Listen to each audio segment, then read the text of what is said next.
The corridors of the Zephyrian Star Palace were silent, polished, and eerily vast. The hum of the energy cores above whispered a constant low note that resonated in the bones of anyone who walked its lengths. Most visitors found the place intimidating, but I, just a human janitor named Alex, had learned to navigate its labyrinthine halls with the ease of a shadow. I had a simple routine: sweep, mop, and avoid attention. That is, until the day I stumbled upon Princess Lyra. I was mopping the eastern wing near the educational chambers when I heard soft giggles. Curious, I peeked around the corner and froze. There she was, Lyra, the young Zephyrian princess with shimmering violet eyes and a cascade of silvery hair. She wasn't alone. I was stunned to see her intently scribbling symbols in a holographic notebook, while I, in a moment of unplanned audacity, cleared my throat. "Oh!" Lyra jumped, spinning on her heels. What are you doing here?" "I'm just a janitor," I stammered, gripping the mop like a shield. I'm cleaning." Her eyes, wide and unjudging, softened. "You speak Earth?" she asked, her alien accent curling around the words. I nodded hesitantly. "Yeah, English." "You want help." The words slipped out before I could second-guess myself. Her violet eyes sparkled with a mix of curiosity and delight. "Teach me." It felt insane, but something in her expression, the raw, insatiable desire to learn, made it impossible to say no.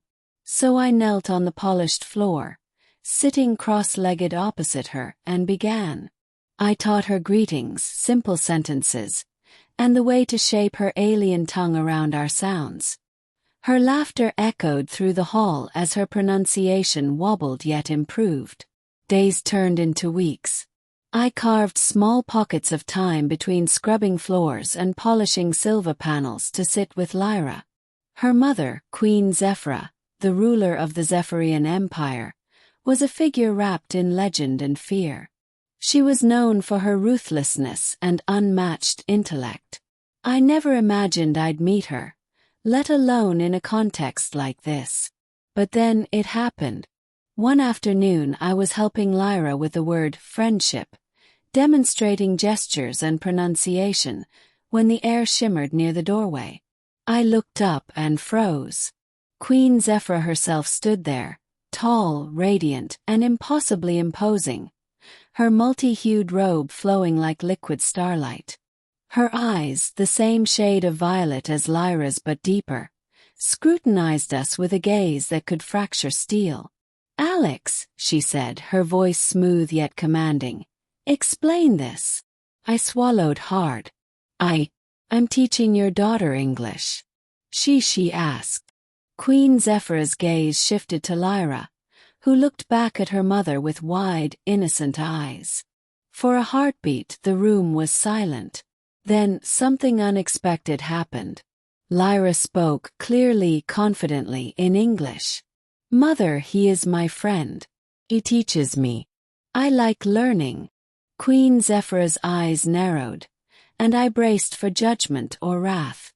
But instead she tilted her head, studying us both like a scientist evaluating a rare specimen. Finally she stepped into the room, her presence commanding yet calm. "You, human, are an unusual being. Teaching my daughter a language of another species. Without permission. Yet she smiles when you speak." Could barely breathe. "I didn't mean disrespect, Your Majesty. I just wanted to help her." The Queen's gaze softened ever so slightly. "Curiosity is a gift," she said. "Even in a janitor I see potential." Lyra beamed at her mother, and for the first time, I saw the legendary queen not as a ruler but as a mother. Proud, protective, and wise. "What happens now?" I asked, still crouched on the floor, heart pounding. Queen Zephyra considered me silently, then spoke. "Now, Alex, you will continue. Under my supervision. Lyra's mind is expanding, and you have earned the right to guide her in this endeavor. I blinked, unsure I heard correctly. I can. Yes. But, she said, her tone shifting to something sharper, any mistake will not be tolerated. Our languages are precise. One error, and you jeopardize not only yourself but the understanding between our species. I nodded fervently, overwhelmed yet honored. For the next few weeks, I worked under the watchful eye of the Queen. What began as secret lessons became structured, formal sessions. Queen Zephyra often observed silently, occasionally correcting a pronunciation or offering cultural context. Lyra absorbed it all, becoming more confident in English every day. One evening, after a particularly long session, Lyra looked up at me with a shy smile. "Alex, Queen Mother says, I can speak now to other humans." I chuckled, my chest tight with pride. "Yes, Lyra. One day you'll speak to many humans. You'll share knowledge, stories. Perhaps even become a bridge between our worlds." The princess's eyes glimmered with wonder. Then a soft, almost shy laugh escaped her lips. "I like my bridge," she said, and I couldn't help but smile back. Months passed. Lyra's fluency surpassed my expectations. Her understanding of Earth's culture, idioms, and humor was uncanny. And through it all, Queen Zephyra maintained her presence, watchful, discerning, yet quietly approving. One afternoon, as I polished the marble near the throne room, she approached. "You've done well, human," she said. "You have shown patience, wisdom, and kindness. Qualities rare in your kind." I bowed, unsure how to respond. "Thank you, Your Majesty. I've learned a lot too. About your daughter, about your people." She nodded, and for a moment the vast, intimidating queen seemed almost human. Then she smiled, the faintest curve of her lips. "Perhaps, Alex, you are not just a janitor in this palace. Perhaps you are a teacher, a guide, even a friend. Never forget that lessons are not limited by station or species."